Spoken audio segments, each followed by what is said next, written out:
Pedersen and his wife Michelle will be his presenter.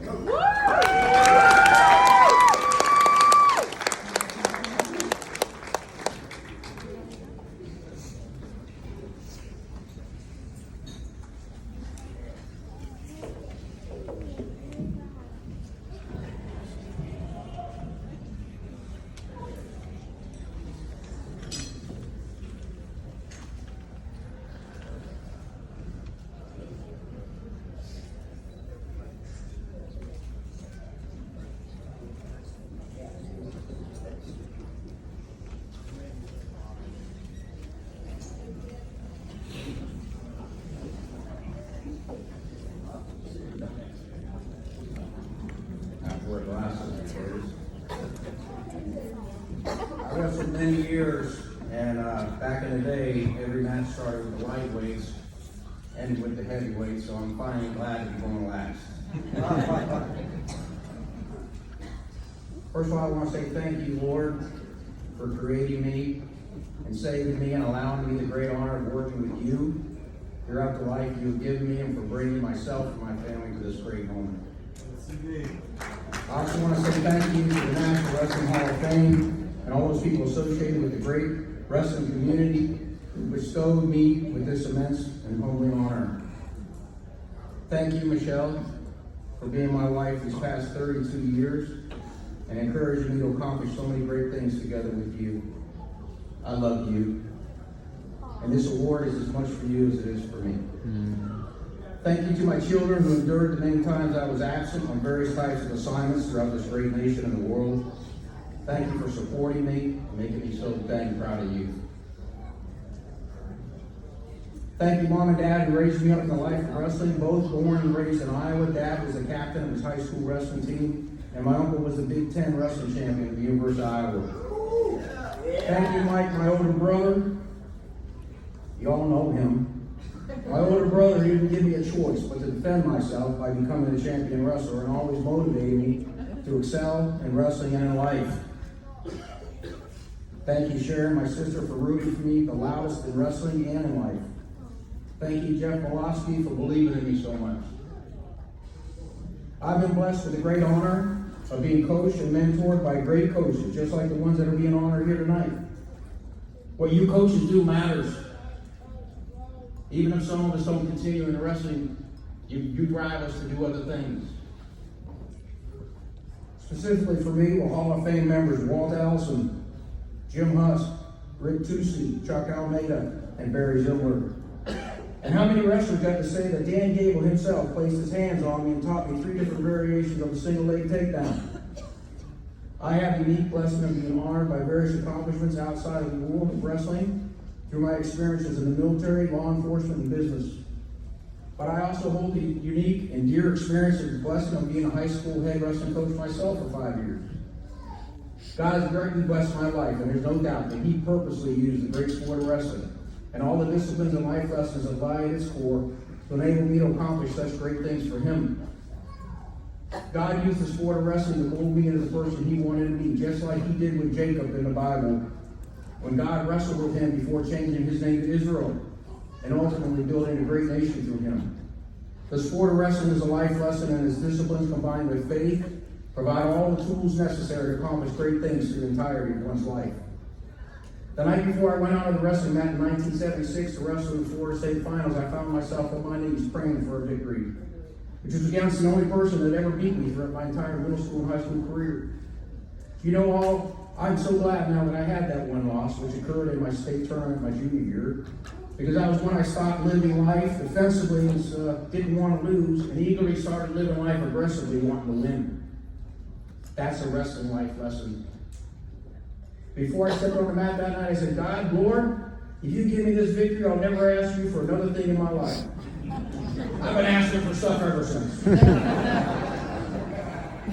When He gave me that victory in 1976, I focused my state championship. I was focused on that, but God had a life plan for me that would lead me to places I didn't even know. One is apparently Stillwater, Oklahoma.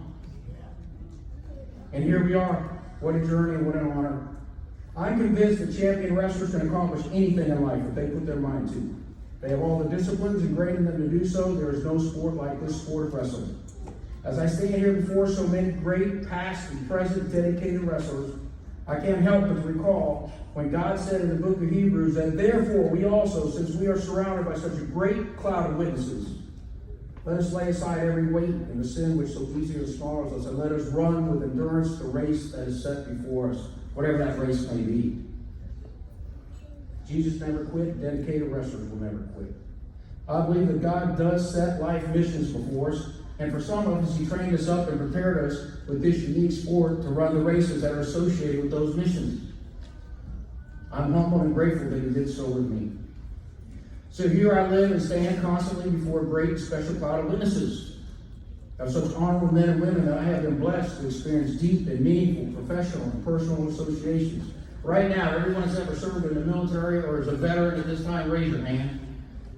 God bless you.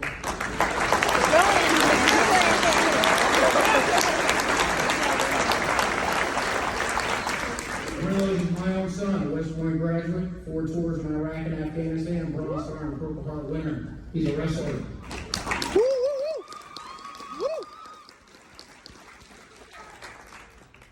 All law enforcement, sworn law enforcement, and first responders, raise your hand. Yeah. God bless you guys. Thank you for being here for me. My old bosses from DK, my old classmates from West Point. Let me tell you something. This place is well armed tonight. All wrestlers and coaches, raise your hand. I'm glad to be part of your fraternity. You're my good partners and witnesses in my life. You ever started a business on your own and kept it going for 20-something years? Raise your hand. Thank you, Michelle. Awesome. All right. Let me tell you, wrestlers, I've had many challenging and scary moments as an Army officer, DEA special agent, and business owner. But none of them has been as hard ever as wrestling practice. And the disciplines instilled in me there have always been my source of strength in those moments. I want to have one more page. I remember once when I want to tell you a couple stories. I remember once when a 280-pound drug dealer carrying a shotgun came running straight out at me out of Denny's on Northwest 36th Street after selling me 8 kilos of coke. I had to make a split decision, shoot him or wrestle him. At my retirement party years later, one of the agents who assisted in the arrest, who was a high school wrestler in Oklahoma, told my family that he had a perfect single leg takedown in the parking lot and put the doper right on his back, and I cuffed him up.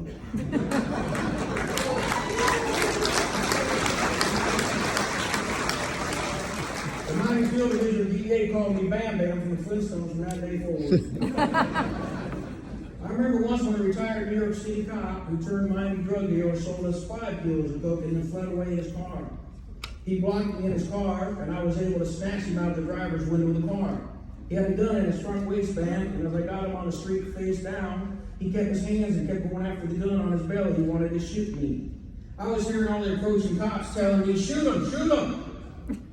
First thing that came to my mind was, this is the perfect time for a double chicken wing.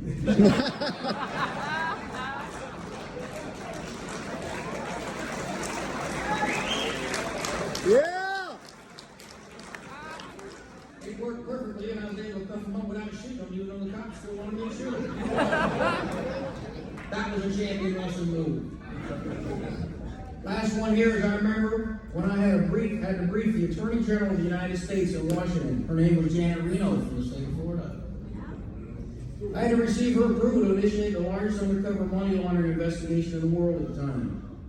She alone could approve me leading a task force that would be allowed to break the Title 18 laws of the U.S. Code in order to attack every illegal narcotic cartel in the world. My supervisor told her that I was selected for the task because I was a West Point graduate. She responded by saying yes, but I remember Special Agent Pedersen from Miami, Florida, and the Miami Hero. He's a champion wrestler, and I'm going to approve his mission. Good luck.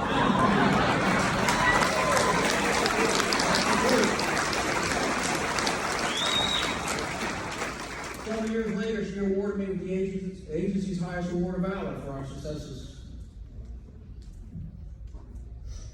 I remember ESPN doing a movie called Pin Kings, which is a story about that the world would say is impossible, about wrestling and forgiveness and hope.